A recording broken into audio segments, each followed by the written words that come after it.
Seja bem-vindo de volta ao Comissão Executiva. Hoje falamos sobre Itália e o seu papel no projeto europeu. Senhor Embaixador, como é que olha para a União Europeia nesta altura? Antes do intervalo, o Dr. Rui Leão Martinho falava na necessidade de Itália voltar a ganhar protagonismo. Como é que avalia o estado atual da Europa? A União Europeia, para mim, é um ponto firme na história da humanidade e ainda mais da nossa humanidade europeia.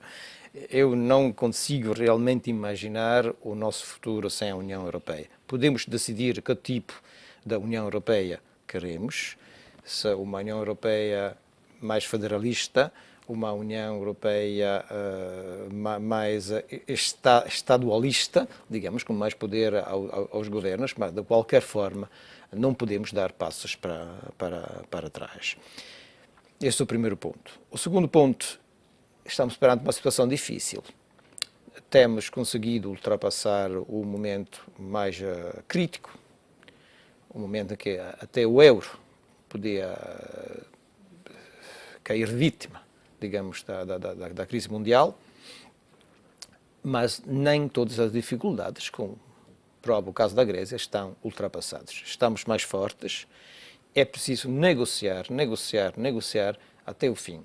Mas considera que estamos mais fortes, de facto? Eu acredito que estamos mais fortes. Naturalmente, não estou de nenhuma maneira a desejar a saída da Grécia do euro. Seria para mim, pessoalmente, eu acho também essa posição do governo italiano uma grande derrota da Europa.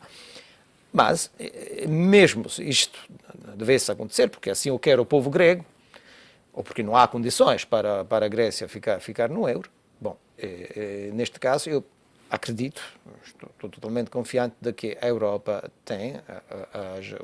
está mais forte. Não quer dizer que não vai ter nenhum problema, pelo contrário, não sabemos o que vai acontecer. Mas está mais forte pelas alterações estruturalmente tem instituições mais fortes, tem os fundos de emergência, tem uma capacidade agora de prever os eventos que antes não tinha. Quando a crise começou, e havia não só a Grécia, mas também Itália, Portugal, Irlanda, Chipre, França, praticamente até a Bélgica, se falou-se também no caso da Bélgica, a certa altura. Então, naquele momento, realmente estávamos desamparados. Era um fenómeno novo na história da integração europeia. Agora, os problemas existem, como acabo de dizer, não sabemos exatamente como vai ser o futuro, mas temos pelo menos umas armas para reagir. Mas para mim a arma mais importante é a negociação. Negociação. Deve ser feito tudo para manter a Grécia dentro do euro? E a opinião do governo italiano é sim, é que a Grécia seria importante, também politicamente, não só economicamente, que ela ficasse. Mas qual vai ser o preço? Isto não cabe ao embaixador italiano em Lisboa defini-lo. Rui Leão Martinho, qual é o papel que a Itália pode ter nestas negociações e neste impasse em torno da situação grega? Em torno da situação grega e no global, eu acho que a Itália pode representar um papel muito importante, juntamente com a França, no que diz respeito, se quiser, aos países do sul da Europa, que são muitos, e aos países do Mediterrâneo também, e na ligação aos países do Mediterrâneo que não são Europa, digamos assim. E, portanto, há ali um papel importante que este bloco aqui do Sul pode desempenhar através daqueles que são fundadores da União Europeia, ou antes da Comunidade Económica Europeia, ou do carvão e do aço, que é a Itália e a França, por exemplo. E devia haver uma maior concertação entre, por exemplo, Itália e países como Portugal, Espanha, os tais países do Sul que não têm existido até agora? Pode haver. Lembra-se há bocadinho, falei-lhe naquela questão de há cerca de 2 anos, quando ainda estávamos no início deste governo, ou um pouco mais, em que se falou da tal reindustrialização dos países que tinham perdido a indústria. Portugal, Espanha, Itália, tudo isso podem ser motivos para maior unidade. Não é preciso ser só entre os países do Sul, mas entre países que têm determinado tipo de problemas que são mais ou menos semelhantes. Todos somos diferentes, todos temos grandezas diferentes, todos temos importâncias diversas dentro do global, mas temos coisas semelhantes. Portugal, Espanha, Itália são muito semelhantes. E até na maneira, digamos, às vezes de reagir e na maneira como se aceitam ou não aceitam determinadas medidas, são muito semelhantes, sendo diferentes. mas são semelhantes. Itália aqui pode ter essa vantagem de ser o tal país fundador que mais conhece profundamente a União Europeia e que pode ajudar com outros países, dos quais podia estar a Grécia, podia estar Chipre, podia estar Malta, a ter uma posição, por vezes, mais importante, porque o número também faz a importância, é evidente.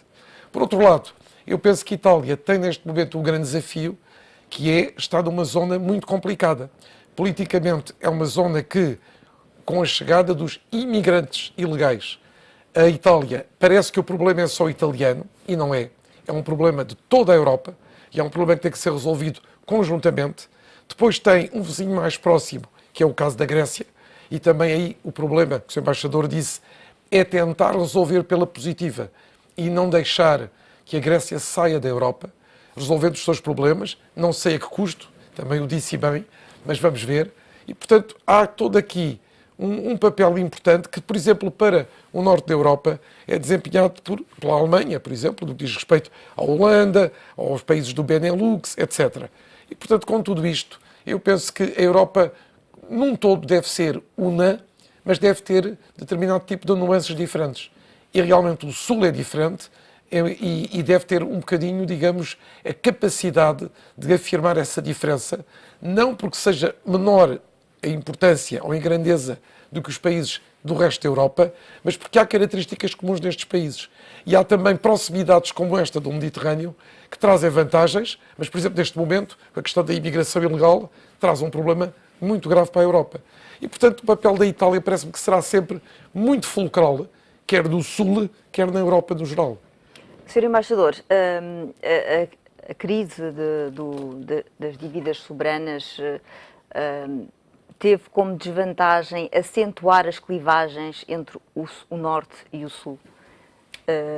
A Europa está mais forte porque, entretanto, criou instrumentos para lidar com a crise, mas está mais dividida? Já esta fase da divisão hoje está atrás de nós. A primeira reação foi a de dividir-nos. Através também de acrónimos nem sempre favoráveis, digamos assim. Mas é evidente que depois de tudo aquilo que temos visto nos últimos 3 anos, agora a Europa tem maior consciência da necessidade de reagir de uma forma bem estruturada, bem articulada e com uma, digamos, relativa, pelo menos, solidariedade às dificuldades que são comuns. Com isto quero dizer que é importante, concordo com o Sr. Bastonário, de que possa haver uma concertação entre os países que têm problemas parecidos, neste caso trata-se dos países ao redor do Mediterrâneo. Mas esta concertação, mesmo importante, não pode chegar até o ponto de criar um problema maior, que seria uma contraposição teórica, intelectual, também política, ideológica, digamos, em matéria de economia, muito mais, entre o Norte e o Sul. Mas o que é que tem impedido essa maior concertação? Situações diferentes. Países que tinham a Troika e países que conseguiram evitar a Troika. Economias com maior tamanho, tão grandes que não podiam, como se diz em português, falir.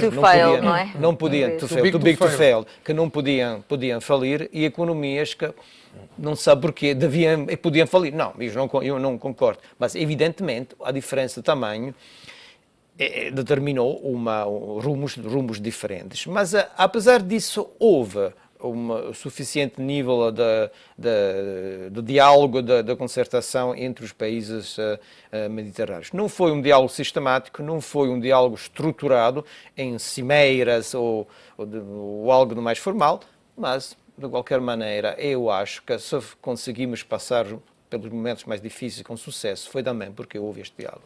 Como é que olha para o papel da Alemanha na União Europeia? Eu estou, respondo do ponto de vista pessoal, naturalmente, neste caso. Do ponto de vista pessoal, eu estou perfeitamente à vontade com o papel de leadership da Alemanha. Em alguns casos, até é desejável que a Alemanha tome a iniciativa. Aquilo que eu estou menos favorável a ver são formas de diretórios sistemáticos que nos afastem do método comunitário.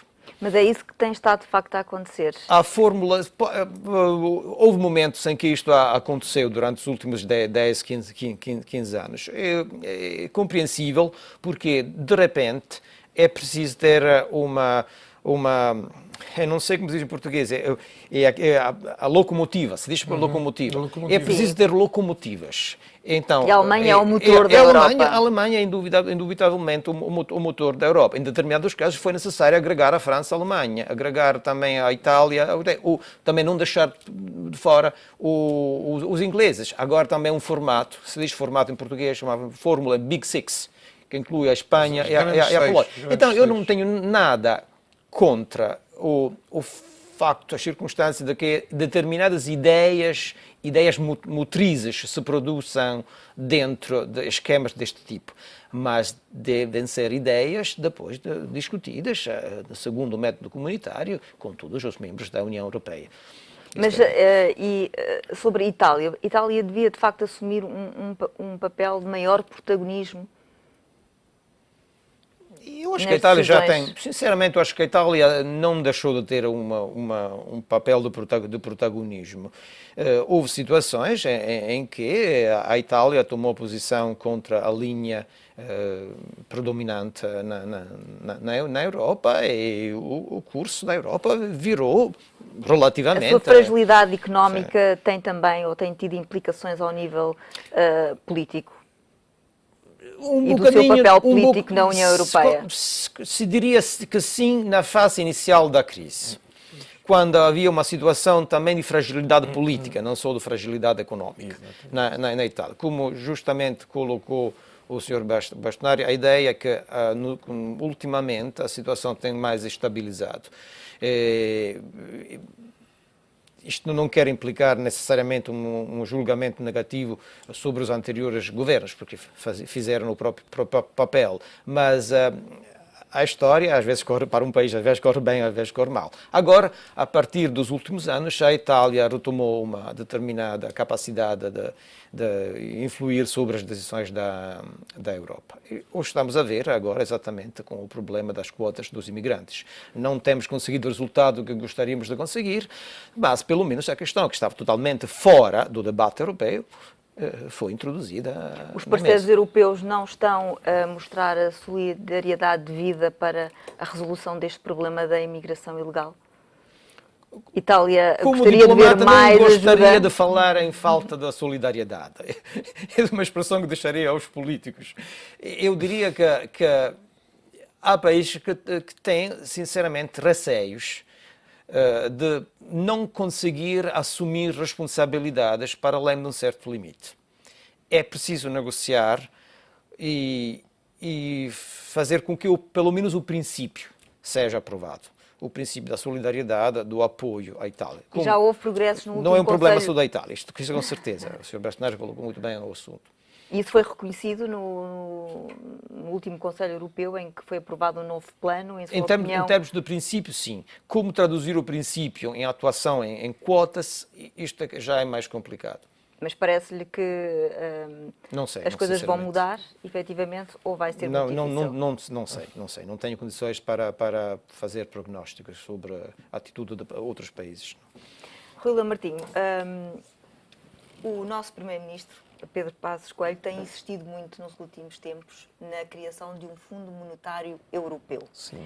Em sua opinião, este fundo poderia, de facto, ter um papel muito útil para resolver o problema dos choques assimétricos e ultrapassando a questão de clivagem entre países do Norte e países do Sul, sendo um mecanismo, um fundo independente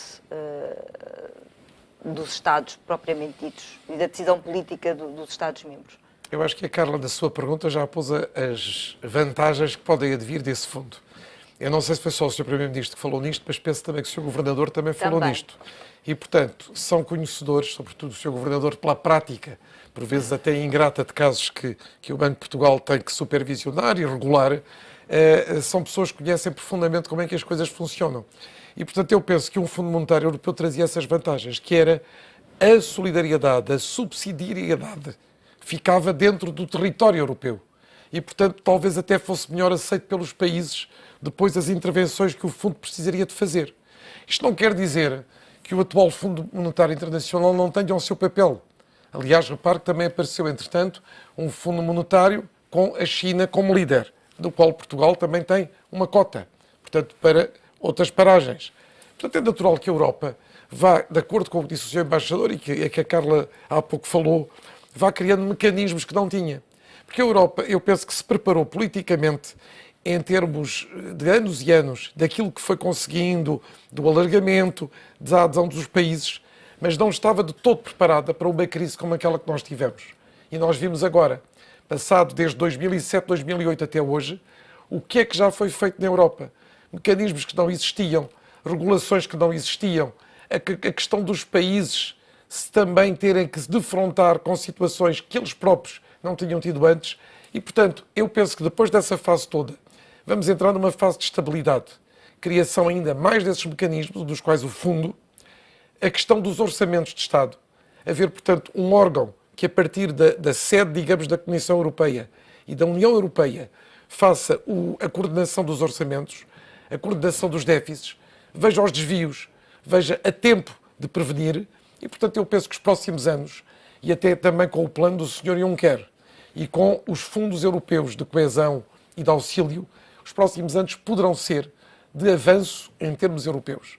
Vamos ver se a estabilidade política, interna primeiro e externa, permitem que essa estabilidade se fixe, pelo menos durante, eu diria, um decénio ou 2 decénios de anos. Sr. Embaixador, uma eventual saída do Reino Unido da União Europeia é uma ameaça ao projeto?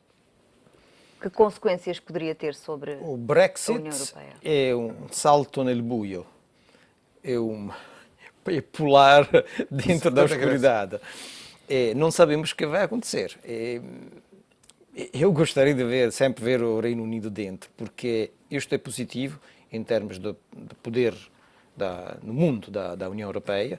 É positivo porque os ingleses têm uma óptica, às vezes, útil para a Europa olhar para outros mundos fora da Europa, porque os ingleses têm uma grande economia, porque os ingleses são importantes contribuidores da União Europeia, apesar de toda a questão o que entra, o que sai da Grã-Bretanha. Os ingleses são importantes nos equilíbrios internos da União Europeia. E afinal, não gostaria de ver cada vez mais dificuldades as relações também entre pessoas, entre empresas, causadas eventualmente pela saída da Grã-Bretanha. Deveríamos fazer o possível para que isto não aconteça, mas evidentemente, como também no caso da Grécia, o povo é soberano. E decidirá no referendo decidirá no próximo referendo. ano. O Sr. Embaixador passou os últimos 3 anos e meio em Portugal, o que coincidiu com a presença da Troika também no nosso país. Como é que vê o país passados estes anos, o Portugal hoje? Eu acho que uma vez assinado o documento com a Troika, Portugal devia fazer aquilo que está previsto no documento da Troika. Agora, criticar ou aprovar não é tarefa apropriada para... Temos um país mais competitivo? Não Temos é... melhores condições para o crescimento nos próximos anos? Temos um país mais estável. Agora, os custos sociais são evidentes. Mas, repito, neste caso não é um embaixador que pode dar um julgamento sobre o operado de um governo ou as declarações da oposição do país em que está acreditado. Com certeza, Portugal, assim como a Europa, passou da fase mais crítica e, com sair da fase mais crítica, também a Europa ajudou também a Europa a sair da fase mais crítica. quanto a situação seja estável, consolidada, sustentável nos próximos anos, isto, repito, não cabe ao embaixador dizê-lo, porque implicaria um julgamento político das forças em campo. E o embaixador que está de saída, que balanço faz destes anos que esteve Estou em a Portugal? completar os meus 4 anos, então é provável que na segunda metade deste ano eu sairei de Portugal. O meu balanço, do ponto de vista pessoal, é extraordinariamente positivo. Posso dizer, e muitos portugueses já sabem disso, que eu me apaixonei por Portugal. Vai ser difícil deixar este país. Me acolheu realmente de uma maneira extraordinariamente calorosa, amigável, em qualquer situação, em qualquer lado. Também vai ser difícil deixar a beleza das praias do interior de Portugal.